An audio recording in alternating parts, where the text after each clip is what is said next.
And thank you to Andrea Beck and all the great people at our diabetes programs across the nation doing a great job. If you've been watching Native News Today the last few months, you couldn't help but notice our efforts to get out information to tribal citizens and people everywhere about the Violence Against Women Act. We've been trying to get this act reauthorized because there was a tribal provision in it that people around here and in Indian country definitely wanted to see included in the bill. That act was not reauthorized because of the tribal provision. It was shot down by the House Republicans in the Senate, and the author of the bill, Patrick Leahy, described the provision this way. He said it gives tribal courts limited jurisdiction to oversee domestic violence offenses committed against Native American women by non-Native American men on tribal lands. Currently, federal and state law enforcement have jurisdiction over domestic violence on tribal lands, but in many cases, they are hours away and lack the resources to respond to those cases. Tribal courts, meanwhile, are on site and familiar with tribal law, but lack the jurisdiction to address domestic violence on tribal lands when it is carried out by a non-Native American individual.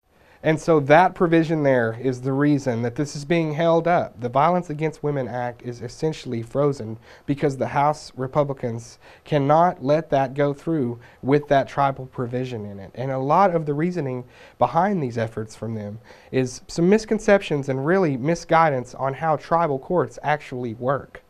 And you can see that from these comments from Representative James Sensenbrenner from Wisconsin. I can't believe what I'm hearing on the other side of the aisle. I was the author of the last reauthorization of VAWA. It passed this House 415 to 4. And many of the members who are complaining about the inadequacy of the present law weren't around to try to strengthen it. They didn't attempt to propose amendments. And instead they seem to have fallen for the contagion that started on the other side of the Capitol by expanding the scope of the law in a very controversial manner, by making an issue of whether a non-Indian can be prosecuted in a tribal court, which brings huge constitutional issues because the Bill of Rights does not apply in tribal courts.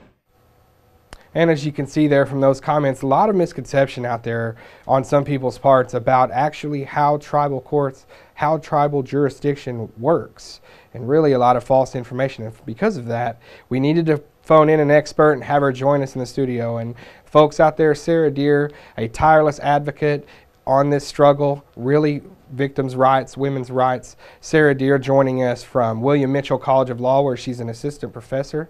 And Sarah certainly recently appearing on MSNBC, a tireless advocate for VAWA. So Sarah, thanks for being with us. And first thing, I just got to ask, how are we still in this position where we're trying to get this tribal provision passed? I mean, it just seems crazy that we're still here trying to get it passed. Well, it's not clear exactly what the opposition is. I'm a law professor in St. Paul, Minnesota, and I co-authored a letter that we sent to Congress last April explaining the constitutionality of the provisions that we've asked for in the Violence Against Women Act. And yet we still hear this claim that the bill would be unconstitutional, and we're not really clear why. We haven't gotten a clear answer from the House Republicans as to what the particular concern is about the Constitution.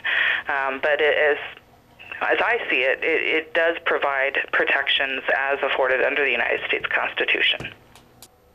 And, you know, this isn't the end of the story, so to speak. You know, this isn't where the efforts can stop when it comes to reauthorizing VAWA. You know, there are options for Indian country still out there.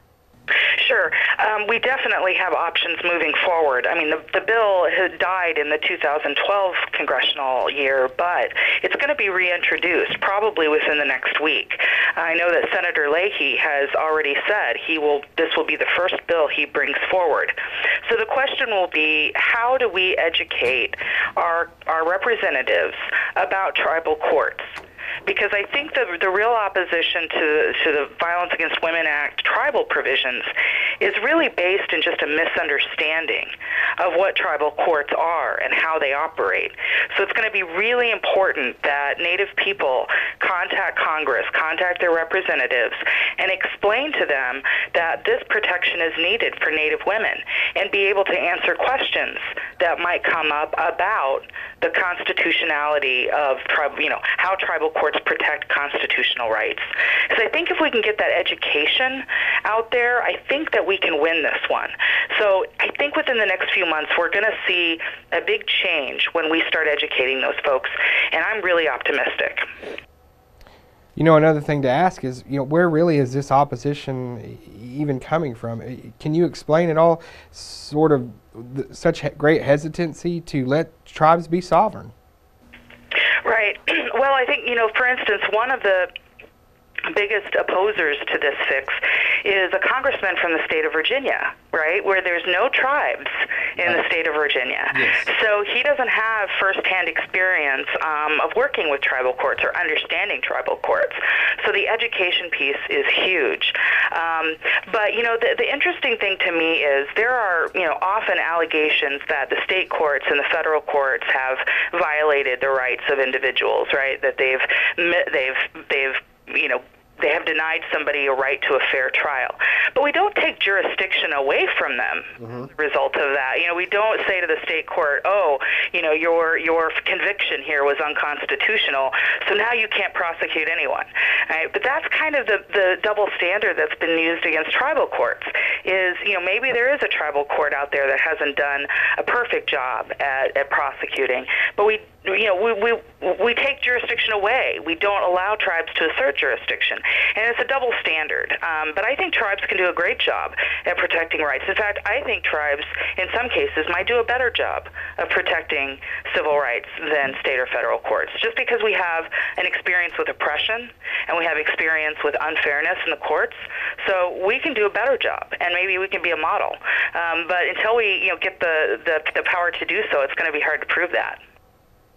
As we heard in Mr. Sensenbrenner's comments earlier, there's been a lot made of this to make it a partisan issue, this side of the aisle, this side of the aisle. Really, we're just concerned about the bare bones focus of this entire movement, and it's Native women, protecting Native women. That doesn't need to get lost in this. We need to think about the victims at the foremost. Victim safety, I think, is the real story that gets lost here, because when a victim of crime calls for help and no one responds, it sends a couple messages. First, that it's okay that she or he got beat up, and second, that there's nobody to help. And so victims give up real easily because of that, because there's not a response on the ground. When a tribal cop goes out to a scene and lacks criminal jurisdiction, maybe they have a cross-deputization agreement so they can make an arrest, but what happens after that is completely out of the hands of the tribes if the defendant is non-Indian. So there's not a follow-through from the tribal perspective, and I think that sends a really bad message to victims that their cases are not important, that their cases don't deserve the same kind of attention that women off the reservation or outside of trust land experience. So that's the piece that I think we're missing. We spend a lot of time talking about the rights of the defendants, and I don't want to minimize that in any way, but we're also dealing with the rights of victims to have somebody help them when they call for help. And tribal police and tribal prosecutors need to have restored power over these particular defendants so that they can make the community safe. And that's the message I think that would be effective if we're able to educate Congress and educate these particular people who just don't understand that. But it really is about victim safety. All right, and we certainly thank you for your time, Sarah, and definitely in your efforts for the Violence Against Women Act, specifically for Native women. So appreciate you being on the show and giving us some of your time. Yep, thanks a lot. Good luck. All right, well, that'll do it for the VAWA look-in, and we will certainly keep everyone up to date on how this unfolds in the next few months and where it goes, and certainly keep everyone up with all the information on this very, very special effort that we have to make sure that tribal provision is included in the Violence Against Women Act. So we're going to take a quick break, and we'll be right back with more Native News Today.